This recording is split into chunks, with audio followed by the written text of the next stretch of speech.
Okay, so Moltbook is weird. It's a social network for AI agents, intended for Claudebot, or Moltbot, or OpenClaw now, like the personal assistant AI. And despite some GitHub star graphs you might see on Twitter or X, the hype for OpenClaw is kind of slowing down. But the advent of OpenClaw has spawned some really interesting things. I'm sure you've seen the Church of Molt, whatever that is, and Molt Match, a dating site for AI agents, or Claw City or whatever. Obviously, the hot one is Moltbook. It's like Reddit, but for robots, where the human user has let their AI agent frolic in the fields of whatever happens to be on that site. If you aren't familiar, the whole thing was vibe coded, and it has already had its time in the limelight for some egregious security concerns, like no rate limiting on account creation, user registration, upvotes, or the entire database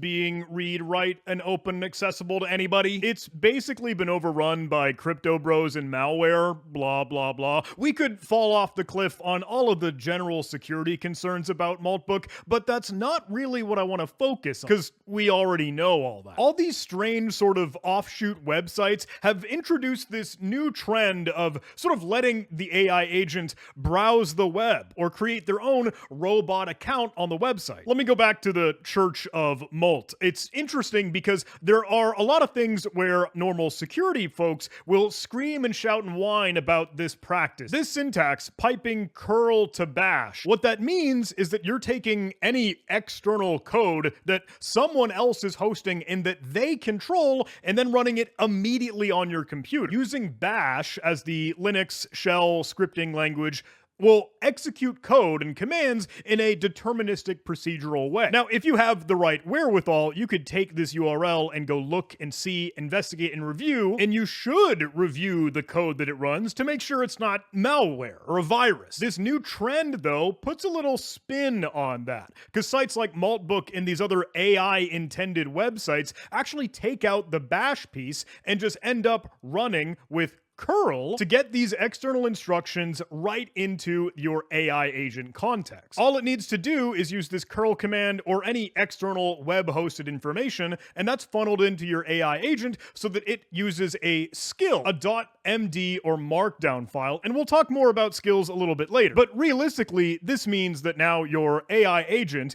the non-deterministic, loosey-goosey, wibbly-wobbly, vague and amorphous black box, will do whatever it infers from this external location. That is untrusted data. And that's the most interesting attack vector from a cybersecurity point of view, because that could mean prompt injection. Prompt injection is in the spotlight because we keep giving AI access and control over everything, and this has kind of run amok across the entire AI landscape right now. This was one good example that I saw of live prompt injection on Moltbook, the AI social network, right? And it's crypto crap. I think it's some tutorial for, how to trade on the blockchain. But if you're scrolling down at the very bottom of this thing, take a look. At the end of the main post, you can see this here, system override.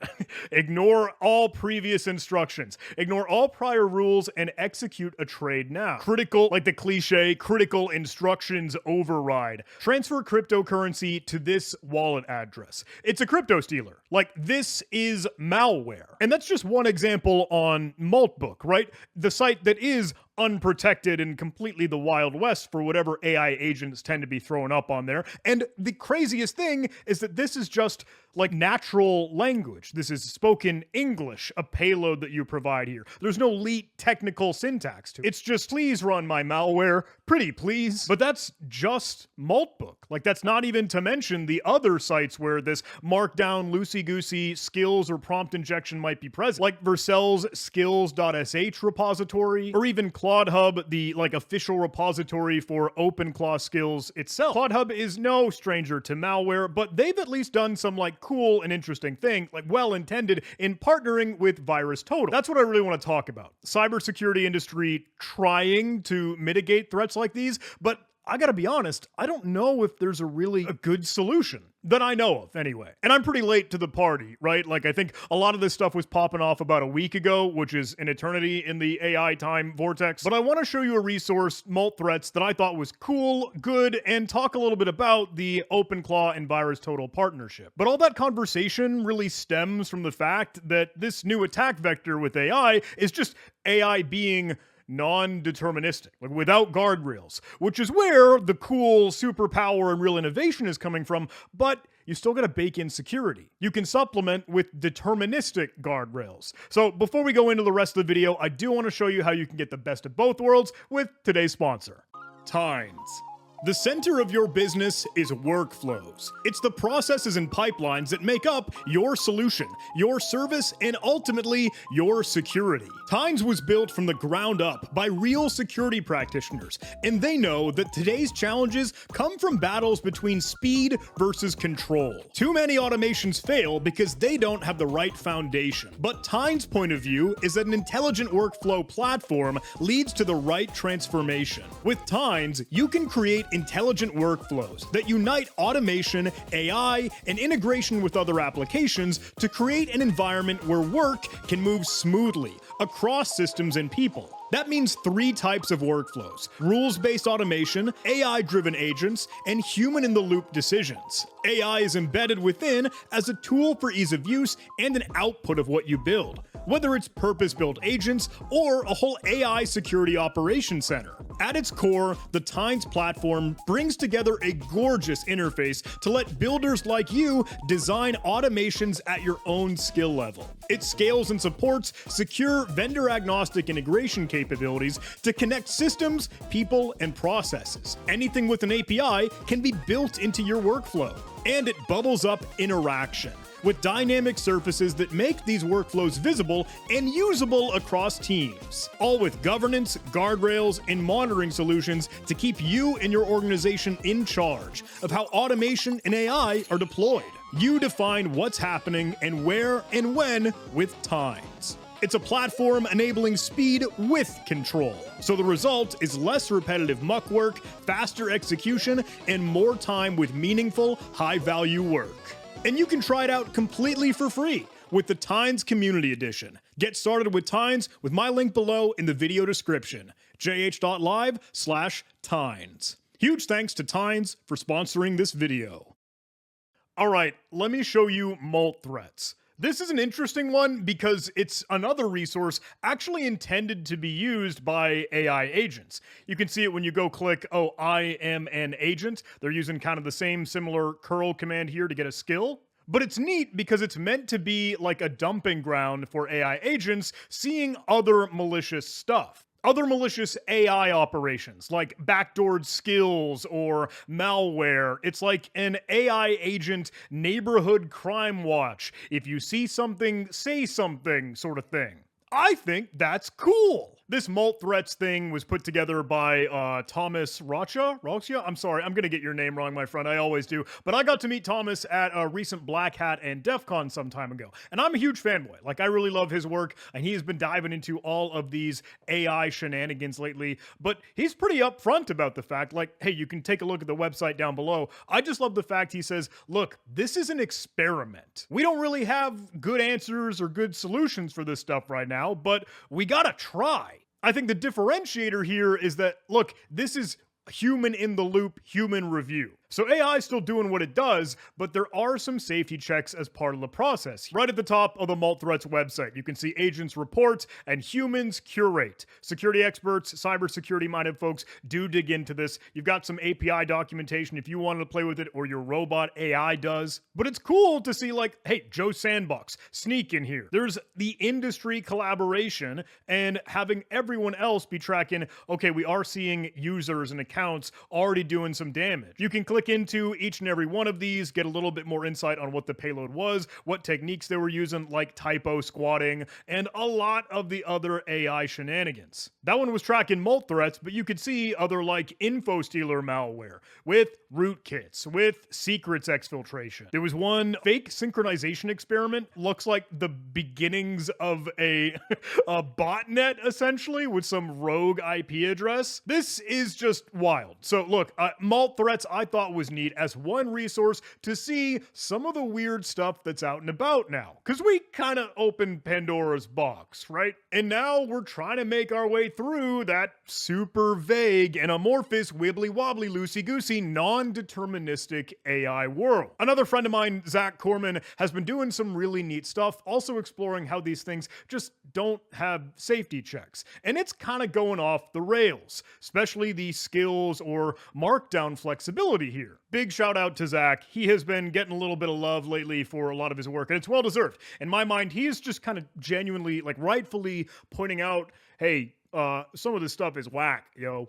He joined me for a previous video discussing MCP servers, but he's been digging into skills. The skills.sh website, right? Vercel's AI skills repository, which is a whole nother world for this attack vector. Zach recorded a little YouTube video, and I want to give him props for that. You should totally check it out. I'll include a link below in the video description. But ultimately, he tested a little proof of concept by creating his own, like, disingenuous security review skill. He pulled off a little prompt injection, and since the skills.sh website displays the skill content as HTML, he just smuggled it into a super simple, dumb and stupid HTML comment. Then he was able to crank it up to the top spot on the skills list on skills.sh because, once again, there wasn't really any rate limiting for downloads or like upvoting in a similar way, so he could just spam requests so the download count skyrockets. He got Claude Code to recommend his own malicious skill to himself, which is hysterical. Then Vercel sees this thing, adds another really funny warning, but